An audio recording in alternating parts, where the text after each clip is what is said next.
falando tanto do ex-presidente Jair Bolsonaro, vamos para onde ele está na Superintendência da Polícia Federal, com informações ao vivo do nosso repórter Igor Damasceno, que piscou a imagem aqui para mim no telão. Eu vi que estava chovendo, para quem nos acompanha pelo rádio, então, só fazendo esse registro. Mas a previsão, né, Igor, é de que os filhos visitem o pai na manhã dessa terça-feira.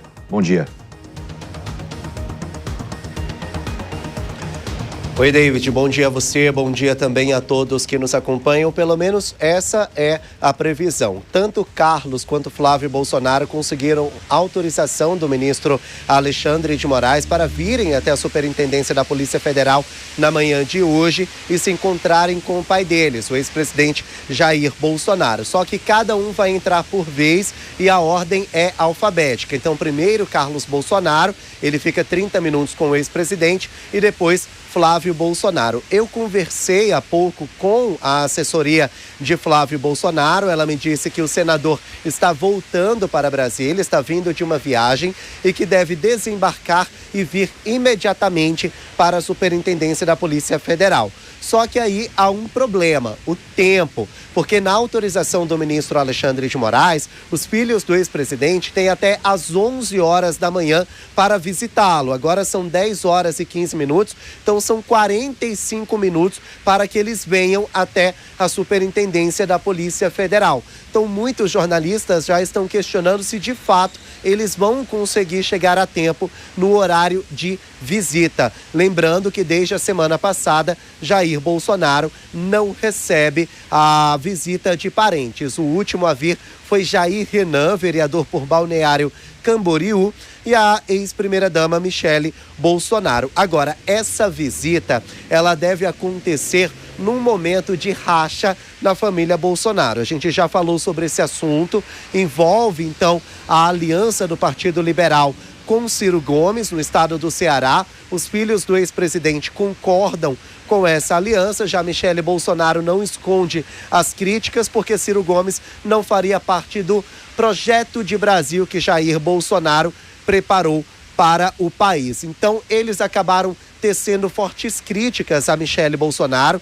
chegaram a chamá-la de controladora, e esse assunto deve ser tratado com Jair Bolsonaro. A imprensa, os filhos do ex-presidente, têm dito que não conversam sobre política com o ex-presidente, que falam sobre a saúde dele, que tentam distrair a cabeça de Jair Bolsonaro, já que ele está um pouco abalado emocionalmente, mas a gente sabe que Bolsonaro ainda é o maior líder da direita brasileira, ele ainda exerce muita influência e por isso, então, eles devem falar a respeito dessa aliança com Ciro Gomes, com o ex-presidente Jair Bolsonaro. A ideia é que Bolsonaro converse com Michele com o passar do tempo, na próxima visita dela, e isso tentar apaziguar os ânimos dentro da família Bolsonaro. Eu vou sair de cena só para mostrar para vocês a movimentação por aqui, olha, porque chove bastante aqui na Superintendência da Polícia Federal. Nós estamos vendo alguns colegas da imprensa ali se abrigando com guarda-chuva, tentando fazer imagens na iminência da chegada de Flávio Bolsonaro, mas hoje realmente é um dia onde está um pouco menos movimentado, não tem apoiadores do ex-presidente e ainda não há confirmação se os filhos virão, apesar dessa autorização. Eu vou devolver para vocês aí no estúdio, mas a qualquer movimentação, qualquer desdobramento, eu chamo vocês novamente. A gente segue aqui na porta da Superintendência da PF. Combinadíssimo, Igor Damasceno, ao vivo, direto de Brasília, né, trazendo todos os detalhes. Será que um dos filhos também vai se pronunciar, vai falar com a imprensa? Acho que também aí gera mais narrativa ainda em meio a essa treta, né, mano? Mas eu acho que vão falar, viu, David? Também acho. Vamos ver. É interessante porque o Igor falou que os filhos dizem que não falam de política com o pai. Eu duvido que não falem sobre esse caso. E olha só que interessante, a própria ex-primeira-dama, Michele, publicou um textão. Como é que começa o textão que ela publicou? Ela diz: estão querendo saber se eu vou falar sobre o que falaram meus enteados. Não vou. Só que ela publica 4 páginas, então ela está dizendo: eu não vou falar, toma aqui 4 páginas. Não vou falar, mas Tá estilo então, o general Heleno no julgamento. Isso sim pra ou não, mim é mas estratégia. Eles dizem, eu não falo de política com meu pai. Aí vai falar meia hora. Eu não vou falar sobre o que os meus enteados falaram. Toma aqui 4 páginas de textão. E o que é que ela diz nessas 4 páginas? Primeiro, ela busca dizer que se ela tiver que escolher entre ser política, ser mãe ou ser esposa, ela escolhe ser mãe e esposa no lugar de ser política, mas está fazendo 4 páginas de justificação para construir a sua narrativa. O que é que ela também diz? Que é papel da esposa e da mulher. Uma mãe e uma esposa também podem lutar. Exatamente. E é o que ela diz. Mãe e esposa lutam por liberdade e lutam pela defesa da sua família. E aí o que ela diz também é que é papel da esposa dizer para o marido quando ele está errando. Então, o que ela está dizendo é, se essa aliança foi por ordem de Bolsonaro, eu estou falando como mulher dele, como mãe da filha dele, que ele está errado. Porque não teria cara, ela diz no texto, de olhar para a Laurinha, a filha deles, e dizer que o pai se aliou com o cara que chamava o pai de bandido. Mas é política. Agora, eu acho que é política. E o que ela está fazendo é a defesa de valores e de coerência. E não à toa, uma consultoria fez uma avaliação de mais de 25 mil publicações nas redes sociais sobre essa história e 44% estão a favor de Michele, enquanto 32% estão a favor dos filhos e de André Fernandes. Agora a Jess estava ali no celular o tempo todo, dando aquela olhada. O que você apurou aí? Eu quero saber também sobre o Valdemar da Costa Neto, porque hoje tem uma reunião prevista, né? Tem uma reunião para a gestão desta crise que foi criada. E a realidade é que mesmo no PL, existem muitas pessoas que concordam com o que Michele Bolsonaro disse. E aqui, vale uma nota que na pré-candidatura do senador Girão, estava presente o próprio André Fernandes com uma camisa, com uma vestimenta, num evento do Girão. O Girão vai sair para governador, né? Exato. Existe pouca clareza sobre quais são os valores que unem um grupo político. E fale o que for, pode ser o Bolsonaro, pode não ser o Bolsonaro. A grande crítica e a razão do Bolsonaro ter crescido é porque o sistema político, desse que xinga e abraça, não o queria. Lá atrás, se a gente voltar no tempo, a gente vai ver que ele não foi para um grande partido. Não era o PL, não era assim. Ele foi criando uma estrutura que acabou virando uma estrutura forte. Hoje o Partido Liberal tem muitos deputados, muitos representantes pelo Brasil, mas que no passado tinha isso como crítica. E aqui, esta não é uma crítica que temos que olhar para Michele Bolsonaro, nós temos que olhar para o Brasil. Não dá para você falar que o bandido volta para a cena do crime e depois voltar com ele. Não dá para você falar que o cara é ladrão e energúmeno e que vai matar a democracia e depois andar de mãozinha dada com o aliado dele.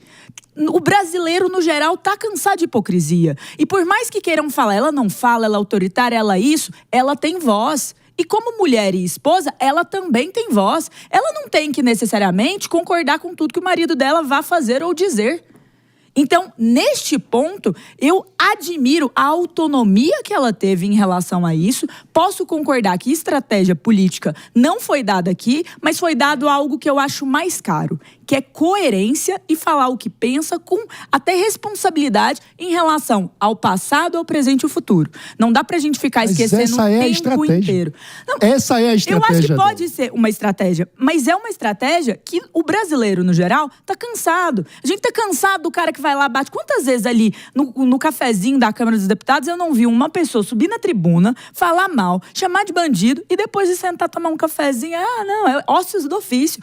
Ócios do ofício não, chega de hipocrisia. A Michele, acredito que fortalece um pouco a base, né, do bolsonarismo. Acho que as pessoas que votam no Bolsonaro não concordam com o Ciro Gomes, não querem Ciro Gomes, né? Então a Michele, ela chama um pouco para a base. Em ambos os ambientes, né? Tanto da esquerda, da direita. Michele chama um pouco para a base, mas tem aquela questão do Nordeste, né? Pegar os votos ali do Ciro para o Bolsonaro ou para o candidato que ele apoiar é uma boa, né? Mas acredito que fortalece um pouco essa base bolsonarista, mas ainda, né, a direita, ela precisa se organizar um pouco mais, principalmente quando vai dar discursos assim, né? É muito descarado a falta de organização da direita principalmente em relação a 2026. E a gente tem que se lembrar também que o PT já está no governo há 11 anos, né? E que o PT criou uma estrutura institucional, ou seja, o PT tem hierarquia. O PT tem a figura do Lula como grande líder, mas há uma série de lideranças de meio de pirâmide para chegar até a base sindical, a base dos movimentos sociais. O que a gente está vendo é o bolsonarismo não construiu essa estrutura, não construiu meios de governança para deliberação de decisões estratégicas. Então, veja, de um lado, a Michelle está apostando numa conexão direta entre ela e o sentimento do apoiador de Bolsonaro. Do outro lado, o grande argumento é a vontade de Bolsonaro, como se ele, por ser simplesmente o líder, pudesse escolher pela simples vontade. Ou seja, não tem aí uma deliberação institucional, não tem um lugar partidário onde as diferentes posições vão se colocar e, eventualmente, o filiado do partido vai participar fazendo uma votação, por exemplo, na convenção do partido para escolher qual vai ser a estratégia, se vai ter uma aliança com A, com B ou candidatura própria. Ou seja, não houve, durante todo o processo em que Bolsonaro foi líder da direita, nenhuma preocupação com construção institucional. E isso é algo que diferencia o que aconteceu na esquerda do que acontece hoje na direita. E acaba deixando a direita mais frágil quando a gente fala sobre estratégia para 2026. Porque isso gera esse volume de brigas a céu aberto, a ponto de ter a própria família Bolsonaro rachada no meio. Eu acho, mano, que na verdade todos eles ali queriam ser os donos do jogo, digamos assim. Por isso que a gente coloca, né, o Gabriel colocou o Lula despontando nas pesquisas. Por quê? Porque não tem o Lula e o outro, não é? É Lula com a máquina, digamos assim, no poder. Agora, os filhos não estão ligados à política, isso, né? E aí, além dos filhos não estarem ligados, também ele não tem, o Mano colocou aqui, de ter uma figura que vai demandando ali o que é a ser feito. A gente precisa lembrar que o Lula também não deixa outras pessoas. Então, ele domina bem e ele define bem quem vai ser o quê. O que a gente não observa do lado da direita. Por quê? Porque do lado da direita, como eu disse, embora eles estejam querendo a mesma coisa, cada um está pegando um caminho, um maior, um menor. E por causa dessa questão de cada um pegar um caminho, a gente observa essa, né, discrepância aí da direita. E é bom a gente dizer que o Lula, né, o atual presidente, ele determina quem vão ser as pessoas. E há uma certa obediência. Isso é a minha visão. Eu não vejo mais, eu acho que nós tínhamos essa visão de obediência quanto à figura do Bolsonaro, mas que foi se perdendo ao longo do tempo. E eu percebo no atual cenário, com a prisão dele, que está evidente essa perda, né, aqui expressa. E não estou dizendo que, claro que ele tem um excelente capital político, ele ainda é uma referência para a direita, mas a gente percebe que todo mundo querendo mandar está evidentemente prejudicando, né, a questão política da direita. A Helena Dantas está comentando aqui no chat, né? Tá certíssima, Michelle. Mostre que você é íntegra e respeita a direita honesta. Então, assim, essa convicção dela também traz esse apelo muito mais forte do que essas conjunturas políticas que muitas vezes está se abraçando, daqui a pouco está brigando, né, Jess? Perfeito, David. A Helena, ela está corretíssima. Eu queria aproveitar para pegar dois trechos que são pautas comuns do conservadorismo brasileiro em relação a pautas, assim, como a questão do aborto e legalização das drogas. Em 2002, o Ciro Gomes foi a público, falou que a opinião pessoal dele sobre aborto é que, de fato, não deveria ser proibido. Ele também abertamente defende a descriminalização, a legalização, por assim dizer, das drogas. Quando a gente pega isso e pega o que o PL, o que os conservadores defendem no Brasil, existe uma incongruência gigante entre os valores. E o que o comentário da Helena bem traz é isso. Como que nós podemos, como um grupo político, e política é uma soma de visões de mundo, que vão divergir, que as divergências têm que ser respeitadas, mas é uma soma dessa visão. Para além das críticas de chamar de ladrão, de pedir inelegibilidade, de tantas outras posturas, e até críticas do próprio André Fernandes, do PL, no passado, a Ciro Gomes, ali no Ceará.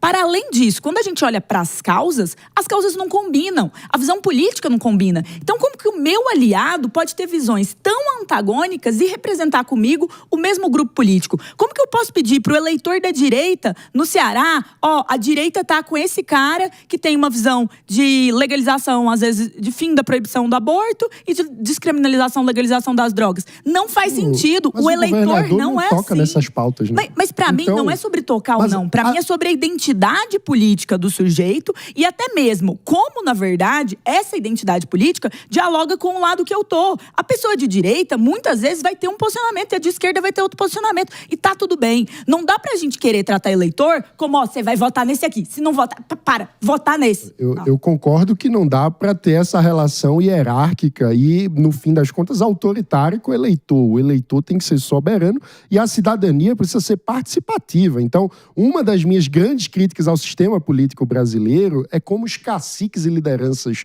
partidárias tomam decisões deixando o cidadão completamente de fora do processo político, como se o único papel dele fosse ir até a urna, como se não fosse possível ter democracia interna dentro dos partidos, para ter uma construção, de fato, mais orgânica da sociedade participando do processo político. Então, eu concordo com essa crítica. Outra camada é sobre construção de aliança, porque a aliança política se faz com quem pensa diferente, e alianças são sempre contextuais. Então, para uma disputa a governo de Estado, não importa a opinião sobre legalização de drogas e aborto, porque essa não é uma pauta que o governo de Estado toca. Não, mas essa não é sobre uma pauta, tocar. Então é possível é sobre ter o outro lado, uma é sobre convergência. Identidade. Sim, mas os diferentes contextos permitem que você tenha diferentes conjugações de aliança entre pessoas que discordam de diversos temas, mas que eventualmente vão ter pautas em comum para aquela eleição. E aí, a eleição para o governo de Estado é diferente da eleição para pautas nacionais, para deputado federal, onde a opinião sobre esses assuntos, de fato, importa. Tanto não é que eles nunca trataram assim quando a gente olha para a eleição aqui, pautas como isso foram levantadas em relação à comparação a Haddad e Tarcísio. Não é porque a gente está falando de conjuntura e grupo político. Quando a gente olha para o comparativo de Ciro e o comparativo de Eduardo Girão, amplamente contra a legalização das drogas, amplamente contra o aborto, a gente vê questões de identidade e grupo político. E aqui eu posso concordar com você que podem conviver opiniões divergentes dentro dessas alianças, mas que não faz sentido isso quando a gente olha para a pauta geral do Partido Liberal, para a pauta geral do conservadorismo, para a pauta geral que a família Bolsonaro tem passado. Nessas campanhas, no apoio, no suporte, nas críticas que eles fazem a políticos que vão por esse caminho mais, por assim dizer, progressista. Então isso acaba que a gente tem que admitir que a identidade ela é divergente. De um lado nós temos o Girão, que combina com esses valores que eles tanto defendem, do outro nós temos o Ciro, que é progressista e não combina com esses valores. E aí a escolha é pela conveniência ou é pela coerência? Eu acho que a coerência é sempre um caminho melhor.